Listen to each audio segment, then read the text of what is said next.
General C.Q. Brown Jr. will host an observance ceremony at 9 a.m. at the National 9/11 Pentagon Memorial in honor of the 184 people who were killed in the 2001 terrorist attack on the Pentagon. The Pentagon observance ceremony, which is not open to the public, allows the family members of those lost in the terrorist attack to observe the memory of their loved ones, and for us to honor and never forget the sacrifices of those we lost that day.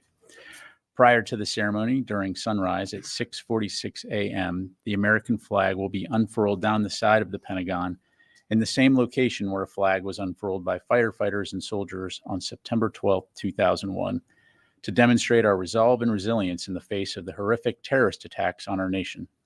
Today, it remains a symbol of the prevailing spirit of endurance, freedom, and hope. Turning to the Middle East, DoD continues to monitor the situation across the region and remains postured to support the defense of Israel and protect U.S. troops and assets in the region.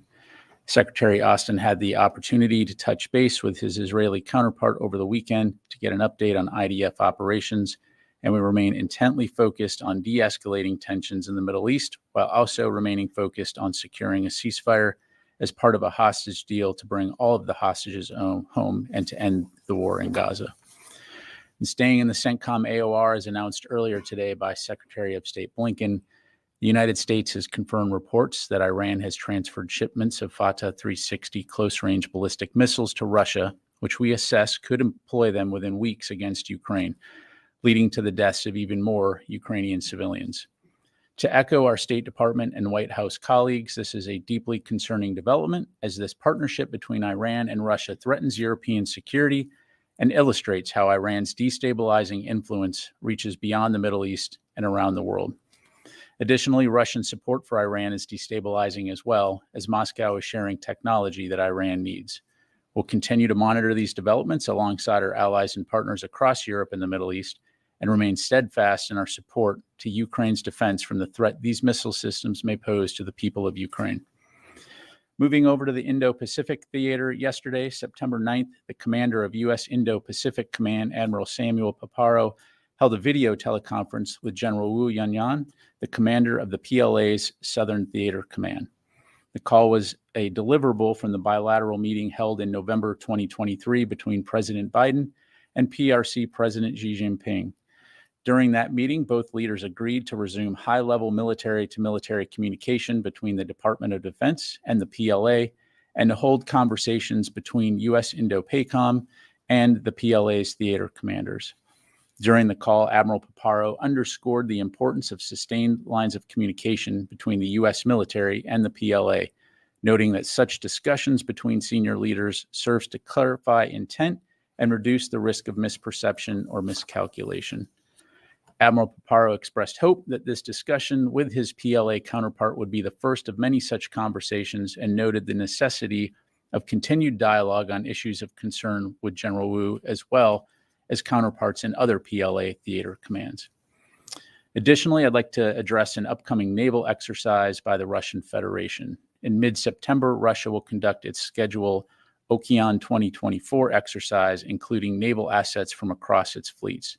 While Russia prefers to include foreign participants in such exercises, we believe China will be the only true participant, with a few other countries only observing.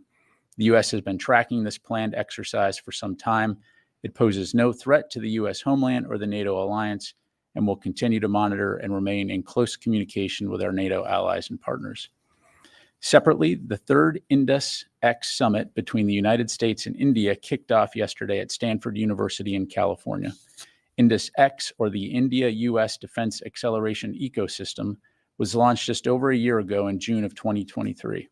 The initiative aims to facilitate partnerships among U.S. and Indian defense companies and innovators of all types.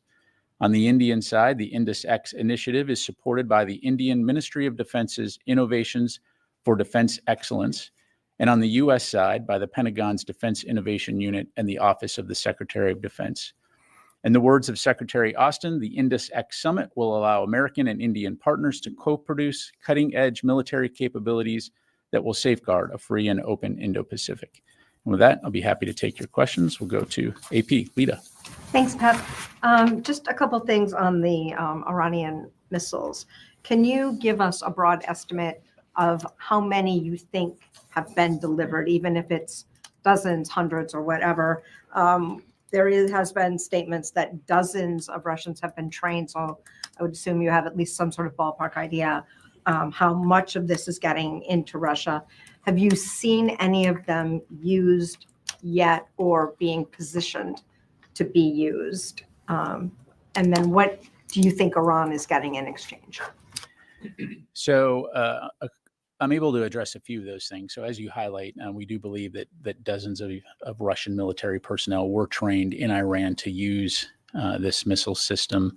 I'm not able to get into the intelligence in terms of the specific number of missiles. Needless to say, this is a concerning development, as I highlighted. And the thing about the missile is that it is a short range or close range ballistic missile system. We estimate it has a maximum range of about 75 miles. So what this does is it would enable Russia to employ this capability while preserving its longer range capabilities for use throughout the battlefield, thus deepening Russia's arsenal and also, again, giving it the ability to strike the kinds of targets that we've seen them striking, to include civilian targets. And so we have not seen them employ them yet, but obviously keeping a close eye on that. And as you heard the State Department say earlier and the White House, there are sanctions being applied to include sanctions from our European allies.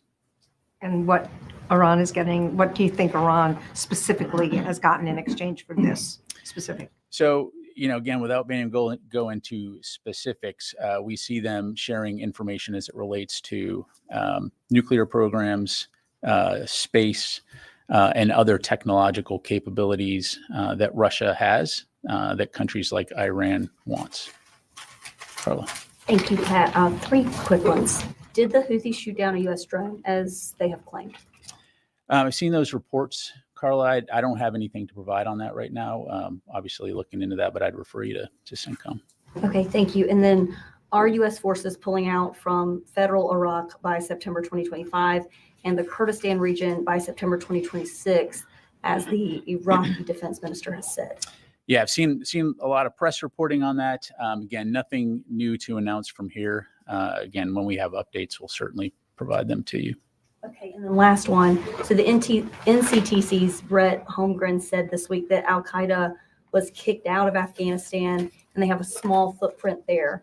But the FDD's Long War Journal is saying pretty much the opposite, that Al-Qaeda leaders are serving in the Taliban's government and that Al-Qaeda is running training camps in at least 12 of the 34 provinces.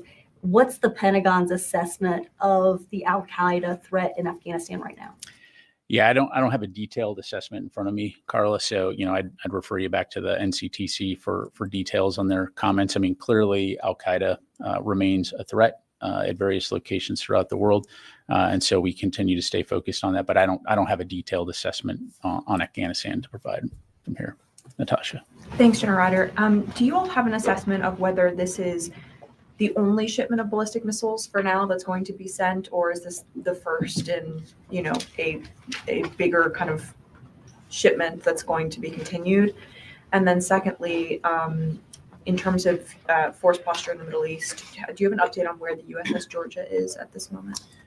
Yeah, so on your first question, the short answer is I'm just not going to be able to predict the future. I would say, the concerning aspect of this, again, is the developing relationship between Russia and Iran. And you also see Russia developing a relationship with the DPRK, where they become essentially a supplier of capability. So one has to assume that if Iran is providing Russia with these types of missiles, that it's very likely it would not be a one-time good deal, that this would be a source of capability that Russia would seek to tap in the future.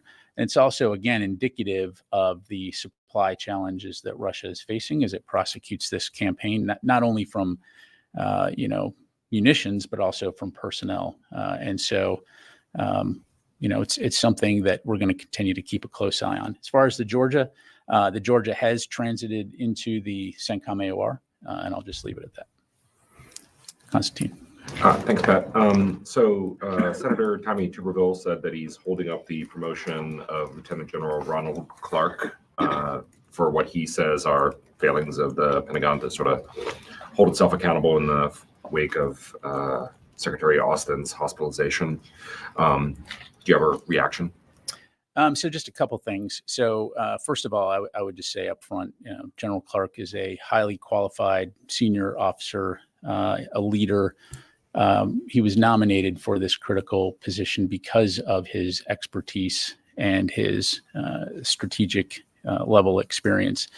When you look at the experience that someone like General Clark has leading at senior commands throughout the world at all echelons, he's exactly the kind of leader that we need in our priority theater leading U.S. forces.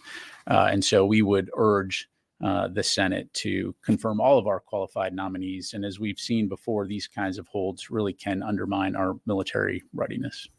Just a quick follow-up. He's set to relieve General Flynn, I believe. How long can General Flynn stay in that position? I don't want to get into timelines. Obviously, confirmation, the confirmation process needs to work itself. Clearly, we as a military are used to managing the leadership of our commands throughout the world. But again, I just can't speak highly enough of General Clark and his qualifications for this position. And back to your earlier comment, about the concerns here that are being expressed, I would just highlight again, when we did our review, it was clear that at no time was there a gap in the chain of command. And so, again, we would just urge the Senate to confirm all of our qualified nominees. Let me go to the other side of the room here, Tony. More of a geopolitical question on Afghanistan. The report yesterday, the GOP report, implies that the United States should actually still be in Afghanistan. It didn't directly say it, but it had all these ramifications of us leaving. And it implied we should still be there, even though former President Trump said in June of 2021, 21 years, we think is enough.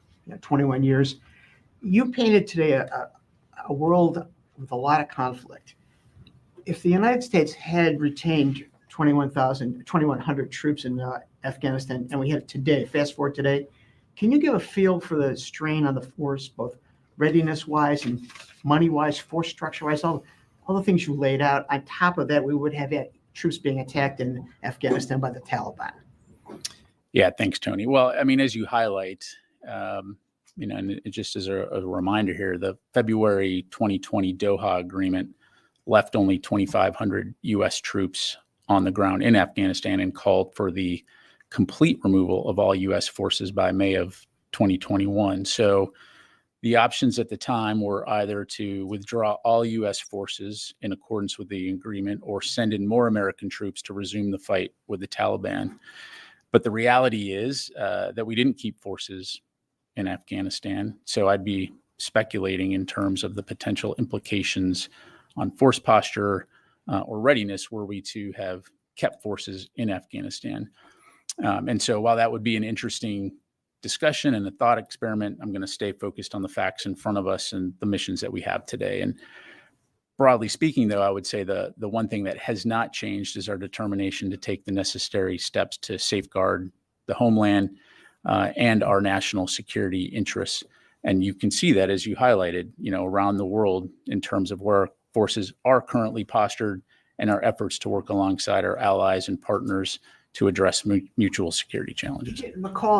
Chairman McCall yesterday was asked, and he did say, we've lost the ability for over-the-horizon strikes in Afghanistan. We've lost a lot of intelligence capability because we pulled out. We have no way to monitor ISIS-K.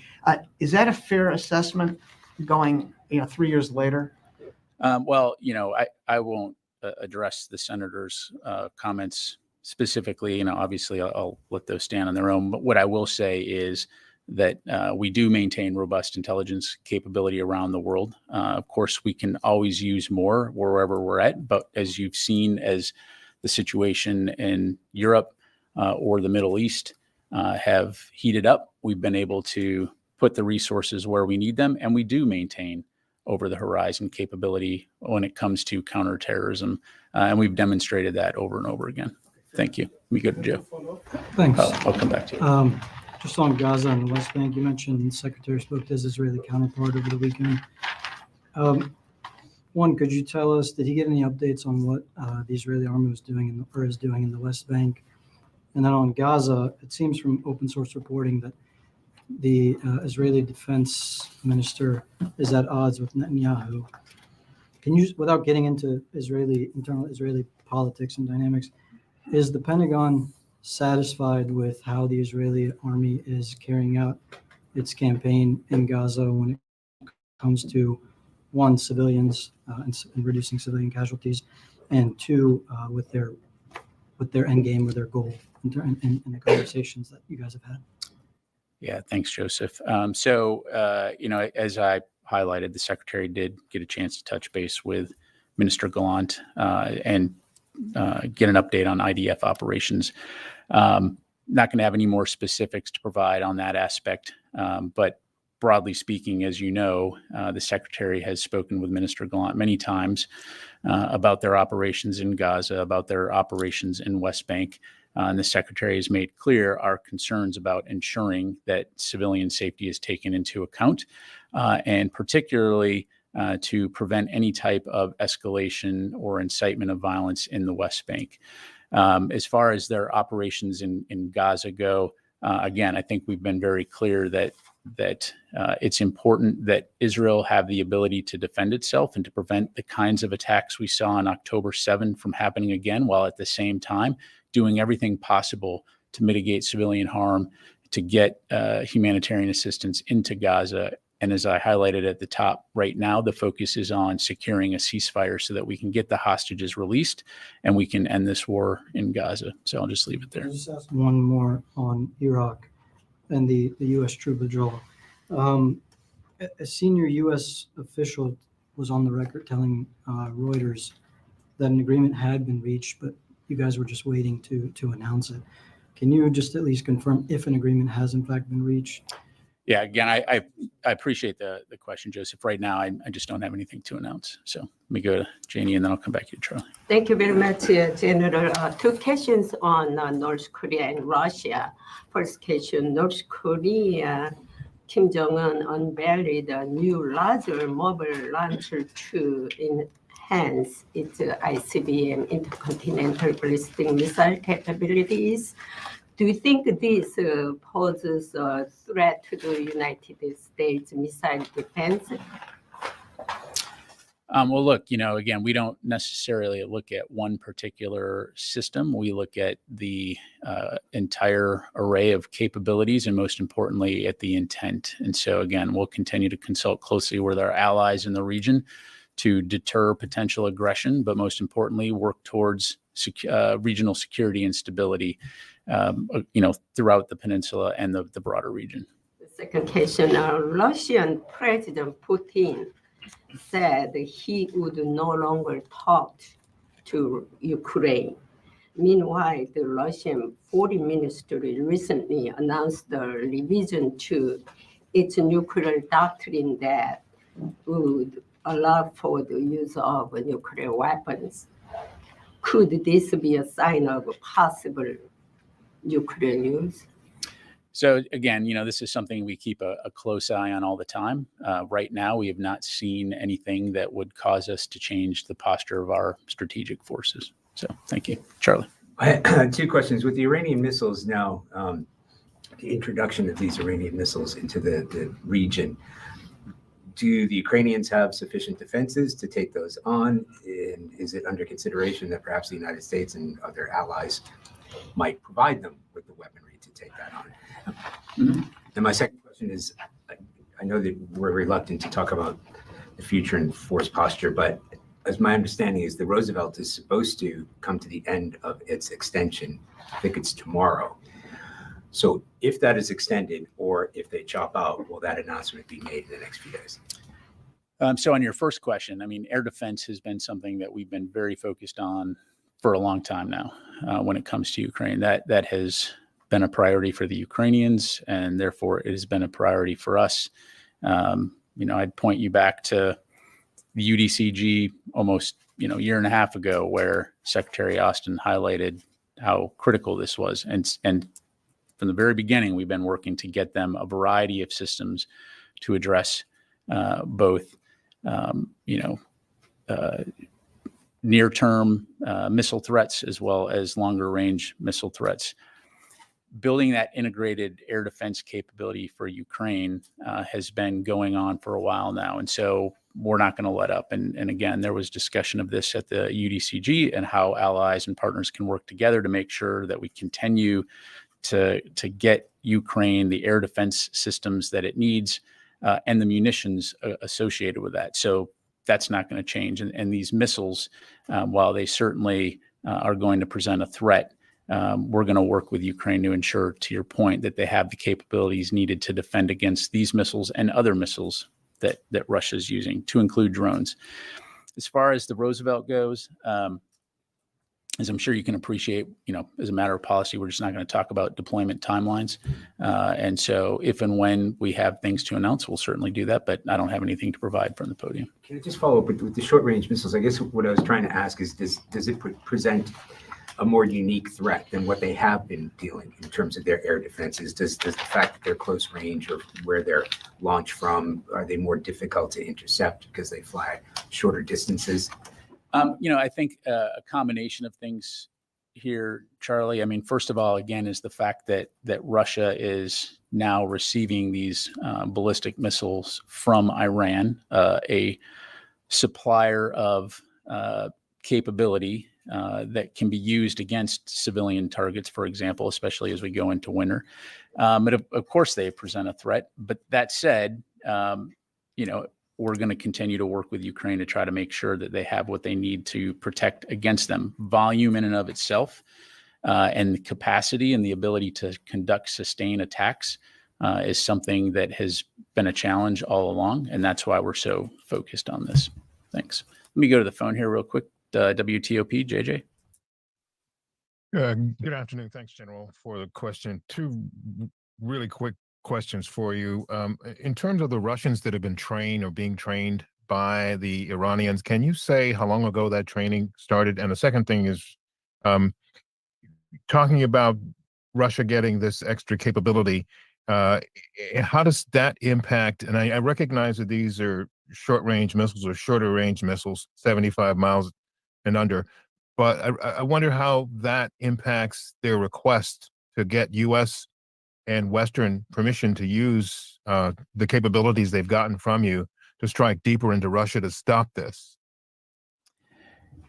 Yeah. So on your first question, JJ, I don't have anything to pass along in terms of the specific training timeline for the Russians. And as far as our policy as it pertains to the use of U.S. provided munitions for long range strikes, that policy hasn't changed. Okay. Yep. Can Ukraine use the current ATACMS to go after these short-range missiles?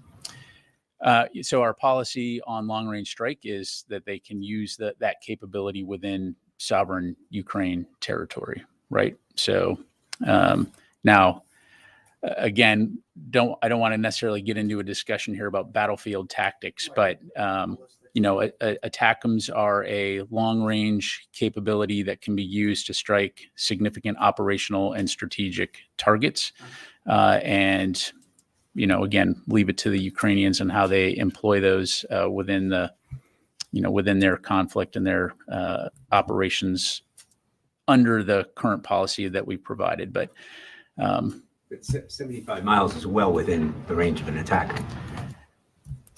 Is it feasible? Absolutely, it's feasible. But again, the question is, would you want to employ that kind of capability on something? That's up to the Ukrainians to decide. But yeah. Okay. Let me go to you, and then I'll come to you. Yep.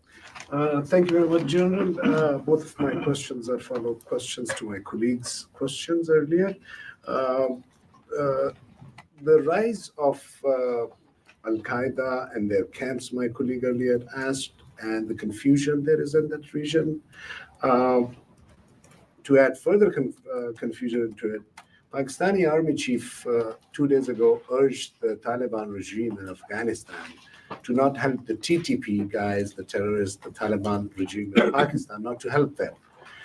On the other hand, we have a deputy prime minister who has been accused for corruption since last 2 decades for dozens of charges. He says that the former ISI chief should have not been in Kabul the day US was doing a withdrawal from Afghanistan. Me being a journalist from Peshawar for 25 years, I am totally confused as to what's going on. What's your US policy? I'm confused about Pakistani policy. And I agree with my colleague here that terrorism in that region is in different international terrorist organizations are increasing in much faster pace than State Department and you both are expecting, or your analysis on it. Okay, you're asking me what my analysis is of it? To further to my colleague's question that she's raised, that there are 12 Al-Qaeda camps in Afghanistan operating. I am saying that beside Al-Qaeda, the local terrorist organization, including Taliban, their expansionism, which I've been raising in the State Department, is at very fast scale right now. Yeah, so, understanding that I won't get into any discussion of domestic Pakistani politics writ large. We've known for a long time that there are terrorist threats throughout the region, to include in Afghanistan, and that exists today. And this is why for many, many years, since 9/11, we've been working closely with regional partners and allies throughout the world to address those threats, and particularly as they pertain to affecting our ability to protect the United States and our national security interests around the world. And so, as we've demonstrated time and time again, if those interests are threatened, we'll take appropriate action. We do have the ability to conduct over-the-horizon strikes or collect intelligence should we need to, if threats are, developing. And I'll just leave it at that. My second question is my other colleagues related Mr. McCall's report that was released yesterday. And yesterday I asked this question to Vedant as well. My 25 journalism is purely about international in that region. I'm not into Republican and Democrat. That's not my focus. My one thing that I've been raising since last 2 years at State Department, and I want to raise it to you, sir, as well. President Biden took over January 2021. The last ambassador, his name is Bass, he left in January 2021. Charge of the affair took over. Mr. Ross was acting ambassador in Afghanistan. On August 15th, the embassy was officially closed. Why was no diplomatic relations there on ground and US troops were left there by themselves? Is the diplomat life more important, or is it more precious than why the soldiers were left over there? And this is the issue. I've been raising it for 2 years now as a journalist from that region, that I don't think it's fair. And that's why I've been continuously asking that the last day of those 13 Marines that were killed, investigation should be done about them. Yeah. So there was a very thorough investigation done by U.S. Central Command. And as you know, they did a supplemental review of that investigation that looked at all of that and found that there was no information drawn from that would have changed any of the findings of the original investigation. And to your comment, do we prioritize certain aspects of our government over others? The answer to that is absolutely not. We obviously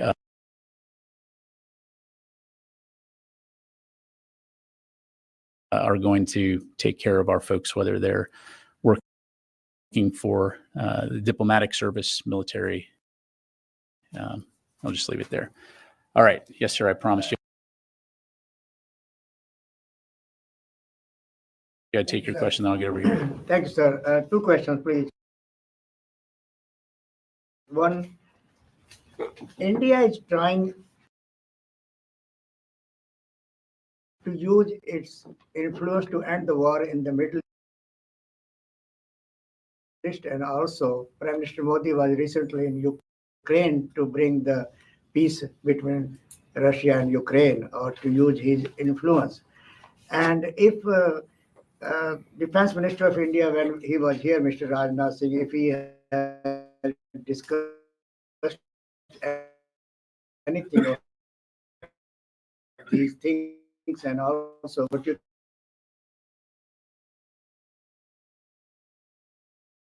think about Prime Minister of this Ukraine. So I'd point you to that for details about the discussion. As for the Prime Minister's visit to Ukraine, certainly we welcome that dialogue and any support that can be provided to Ukraine to help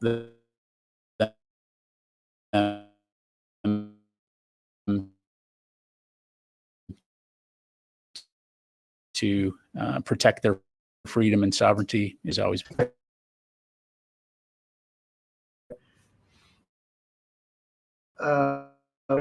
Is protecting America and also peace around the globe. My question is that what message Secretary have for those who were and financing Osama bin Laden and his network in Afghanistan and also in Pakistan? Anything have changed?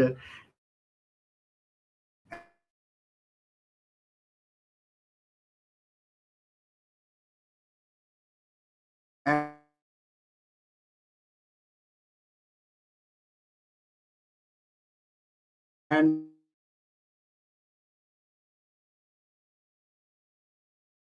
now